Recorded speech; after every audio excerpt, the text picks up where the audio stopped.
8h36, notre invité ce matin, Jean-Luc Mélenchon. Bonjour. Bonjour. C'est un peu votre grande rentrée radio-télé, Jean-Luc Mélenchon. Dites-moi, la Syrie, comment regardez-vous ce qui se passe en Syrie? Avec ces bruits de bottes, avec les Américains qui disent que les preuves d'utilisation de l'arme chimique par Bachar el-Assad sont indéniables. Que faut-il faire maintenant? Est-ce qu'il faut frapper militairement ou pas? Non, ça serait une erreur gigantesque. Peut-être le seuil d'une guerre beaucoup plus large que toutes celles que nous avons vues dans cette région jusqu'à présent. Vous dites non à toute intervention militaire? Absolument. Absolument. Ça serait... Commençons par prendre dans l'ordre. D'abord, la menace et le danger. Pour que des gens aussi modérés et aussi tranquilles d'habitude que l'Église catholique de Syrie rejoignent le point de vue des laïcs, de l'opposition laïque syrienne. Je ne parle pas de l'opposition fondamentaliste qui, les armes à la main, mène la guerre contre Bachar el-Assad. En viennent les deux à dire, attention, pas d'intervention, c'est un bain de sang épouvantable qui se prépare pour toute la région, c'est que vraiment quelque chose de grave se passe. D'autant que nous savons que les Nord-Américains ont l'habitude d'utiliser n'importe quel argument pour justifier une intervention militaire. Alors, cette fois-ci, c'est le gaz. En Irak, c'était je ne sais trop quoi. À chaque fois, il y a toujours des armes de destruction massive. Alors, je ne dis pas ça pour... Non, mais parce qu'en Irak, ça n'a jamais été vraiment prouvé. Mais là, si c'est prouvé, non, mais c'est le contraire, mon cher monsieur Bourdin. En Irak, il est prouvé que Saddam Hussein a utilisé du gaz contre les Kurdes. En 1900... En quelle année? 1993, moi je vous le dis. 1993. Absolument. Mais à l'époque, les Nord-Américains... Nous sommes intervenus en 2003. Oui, oui. La deuxième guerre d'Irak, en 2003, que nous n'avons pas soutenue, nous les Français. À juste raison d'ailleurs. Ah bon? D'accord. On est d'accord. Moi, la première non plus, j'ai voté contre. Sauf qu'en 2003, on est intervenu parce qu'il y avait une éventualité d'armes massives. Non, mais c'est pas ce qu'on nous a dit, monsieur Bourdin. Si vous vous souvenez bien, nous avons vu le ministre des Affaires étrangères nord-américain montrer une petite capsule, montrer du doigt, et tout le monde disait, bon, bah, quand même, il y a la preuve est formelle. Le ministre de l'époque, monsieur Blair... Attendez, laissez-moi finir au moins une phrase, monsieur Bourdin, si vous voulez bien. Monsieur Blair nous avait dit, nous avons la preuve d'armes de destruction massive, jusqu'à ce qu'un de ses agents dise, mais c'est pas vrai, nous avons la preuve du contraire. Donc là, ce que je dis, je ne me prononce pas sur le fait de savoir qui utilise quoi. Je veux juste vous faire remarquer, monsieur Bourdin, et à travers vous, ceux qui nous écoutent, que prenez tous le temps du sang-froid.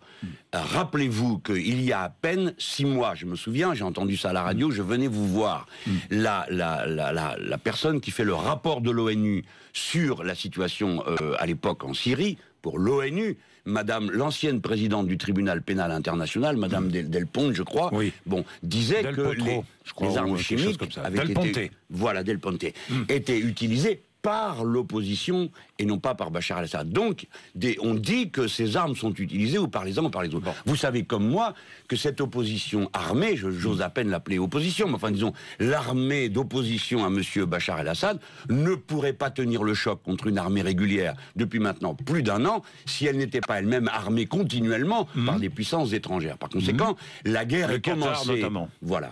Le Qatar, qui est, comme vous le savez, un allié privilégié de la France, qui a une tendance de plus en plus avérée à partager son point de vue international. Donc je le signale aussi pour que mes compatriotes y réfléchissent.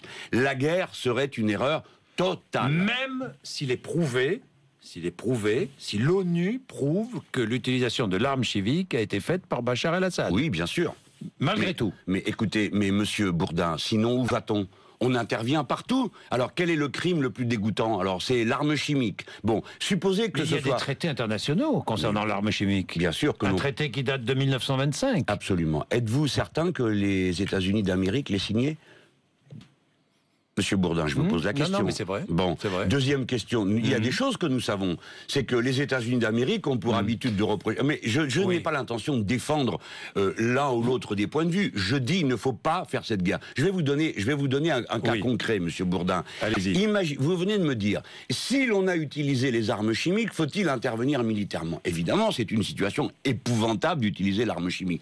Mais supposez que la thèse qui l'emporte, ce soit celle de cet rapporteur des Nations Unies, à savoir que c'est l'opposition qui utiliserait des armes chimiques? Est-ce que nous irions bombarder l'opposition? Vous voyez bien qu'il y a une manière un peu simplette d'aborder la politique. Est-ce que nous ne savons pas qu'il y a en Syrie une base de la Russie qui peut comporter jusqu'à 40 navires, et vous croyez que la Russie va lâcher prise au moment où les États-Unis d'Amérique déploient avec la 6e flotte plus de 40 000 hommes dans le secteur? Enfin, arrêtons la comédie. Les Syriens sont un prétexte pour les uns et pour les autres, un jeu de dominos dans lequel le Qatar d'un côté a les doigts, les États-Unis d'Amérique, la Russie et bien d'autres. Donc j'adjure que l'on garde son sang-froid et que l'on préfère les solutions politiques aux solutions de guerre. Qui se trouve mieux depuis qu'on a tout cassé en Libye? Dites-moi, monsieur Bourdin. Nous sommes des suiveurs dans cette affaire ou pas? Totalement. Nous sommes des suiveurs depuis des mois, et pour nous donner de la contenance, de temps à autre, nous aboyons plus fort que le reste de la meute en nous mettant devant, pour demander que Je ne sais pas où Laurent Fabius veut aller de cette manière-là. De quoi s'agit-il? Quel genre d'intervention militaire souhaite-t-il? Pour quelles raisons? Avec quels objectifs? Qu'est-ce que c'est que cette histoire? Demandez-vous? Je ne sais pas, moi, une réunion, Laurent Fabius devant l'Assemblée nationale, réunion de la Commission des Affaires étrangères, qu'est-ce que vous demandez? Une consultation des Français? Non, les Français, on ne va pas consulter les Français sur ce que doivent faire nos diplomates, parce que c'est parfaitement clair. Les Français, la République française est partisane d'une solution politique. Donc elle pèse de tout son poids, elle va et elle vient, elle va voir M. Bachar el-Assad, elle rencontre les opposants, et elle voit de quelle manière on peut sortir par le haut de cette crise. Vraiment, je demande qu'on y réfléchisse. Là, nous sommes sur la poudrière du monde aujourd'hui, à cet endroit-là.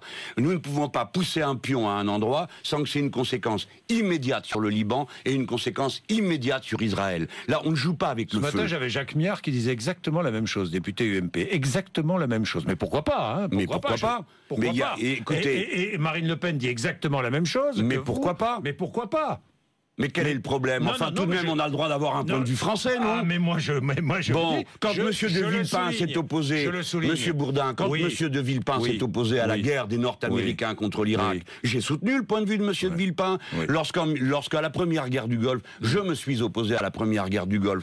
Et pourtant, c'était François Mitterrand qui l'avait décidé. À chaque fois, moi, je raisonne non pas en fonction, écoutez-moi, pas en fonction d'étiquettes politiques. Je réfléchis en fonction de l'intérêt, de la paix du monde. Ça ne peut pas être le système des shérifs. Monsieur Bourdin, vous croyez que je n'ai pas compris ce qui se passe, ce que sont en train de faire les Nord-Américains à leur manière, en prenant le prétexte d'une buse butée et bornée comme Monsieur Bachar el-Assad? C'est une nouvelle fois étendre les doigts, contrôler le monde, créer un soi-disant Occident opposé à toutes sortes, ce qu'ils appellent le choc des civilisations. C'est ça que sont en train de faire les Nord-Américains. Et nous sommes derrière comme des petits Mickey en train de répéter la propagande nord-américaine chaque fois qu'elle commence. Est-ce que vous avez trouvé normal que la France, cet été, intercepte l'avion de M. Morales, président de la République de Bolivie, au prétexte que dans l'avion, il y aurait peut-être M. Snowden, qui est un bienfaiteur de la France, et qu'on devrait décorer et accueillir en France, au lieu de le pourchasser et d'être les larbins des Nord-Américains?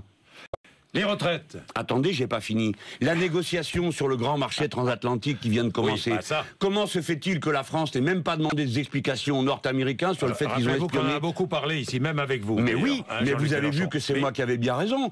Les Américains en profitent pour pousser l'avantage contre les Européens. Ça, c'est une réalité tout de même, non? Comment se fait-il qu'on n'ait même pas obtenu une explication sous un gouvernement qui se dit de gauche des Nord-Américains sur le fait qu'ils nous ont espionnés? Savez-vous que M. Pasqua, c'est pas mon ami politique, lui, il a expulsé 47 espions nord-américains du temps où il était ministre de l'Intérieur. Alors, depuis, tout ça est fini. On les prend la main dans le sac, on a quelque chose à dire? Non, rien. Nous sommes devenus, comme dit le président François Hollande, les bons élèves de la classe Europe et les bons élèves de la classe nord-américaine. Bien.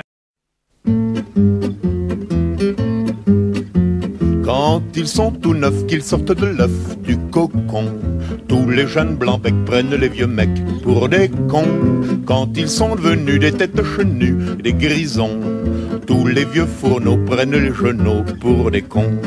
Moi qui balance entre deux âges, je leur adresse à tous un message. Le temps ne fait rien à l'affaire. Quand on est con, on est con.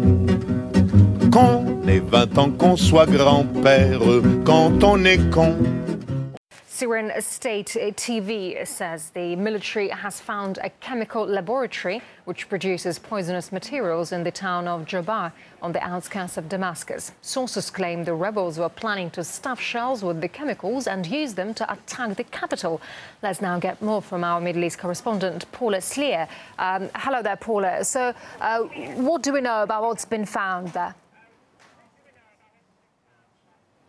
Well, we know that the Syrian army has found chemical materials in the town of Jobar, which is on the outskirts of the capital city of Damascus. Initial reports say that the Syrian army seized a factory that was occupied by a group of foreign-backed militants, and that chemical materials were found inside that factory. Now, we do see canisters, we do see white packages that they have uncovered, and it does seem as if they were producing chemicals in this laboratory. There was also clearly written the word poison on these on the outsides of these packages. It says poisoned chemical substances made in Saudi Arabia. So we do see that a Saudi factory, if not factories, are also involved. We're also receiving reports that the rebels were planning to stop artillery shells with the chemical weapons that they were producing here and use them to attack Damascus. This comes on the same day as heavy clashes are being reported near the capital on Sunday. Let me remind you that on the 7th of July, armed rebels were found in possession of some 280 barrels of chemical substances. At the time, the Syrian ambassador to the United Nations said that the quantity found was enough to destroy a whole city, if not the entire country. And of course, we're seeing a lot of claims and counterclaims about exactly who is using these weapons. What can you say? Well, the use of chemical weapons has always been a red line for Washington and its allies. They've always constantly pointed fingers at the Syrian government and accused it of using chemical weapons, saying that if indeed there was any proof that they had, this would be the red line that they would not tolerate. But back in March, there was an attack in Aleppo, the second largest city in Damascus, and it was later found that the deadly sarin nerve gas had been used in that attack.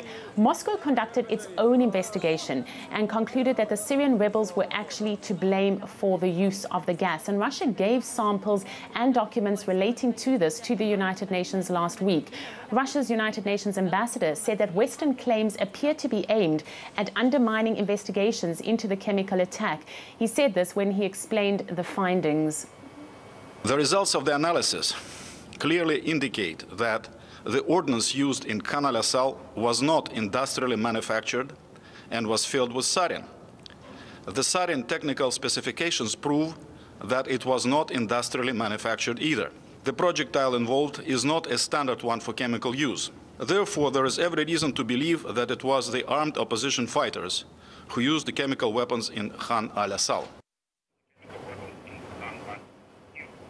It's very important to make the point that the United States claims that the regime is using chemical weapons, but these claims are without any kind of proof. And of course, the whole argument over the use of chemical weapons remains a hot potato, but without that kind of proof, the US and its Western allies are going to have a hard time of proving anything that they claim. All right, RT's Paula Slier live. Paula, thank you very much indeed for that report. Syria's ambassador to the UN said the alleged rebel store of toxic substances was enough to devastate an entire city. And defense consultant Moin Raouf said it's now crucial to find out where the rebels are getting the chemicals from. This is a major turning point. The Syrian military has been doing an extremely good job of protecting the nation. And if they found this alleged factory, then we need to know what the origins of the chemicals are. Have they come through the Turkish or Jordanian or Iraqi or Lebanese borders? The Western allies are intent on toppling Assad. And they're going, again, a case of, like Iraq or Libya. They're going after one man and destroying a whole nation. So I doubt there'll be a major reaction, and the Security Council have not reacted to this situation prior to this, when the factory was found in Iraq. So I'm sure we won't hear from them on this.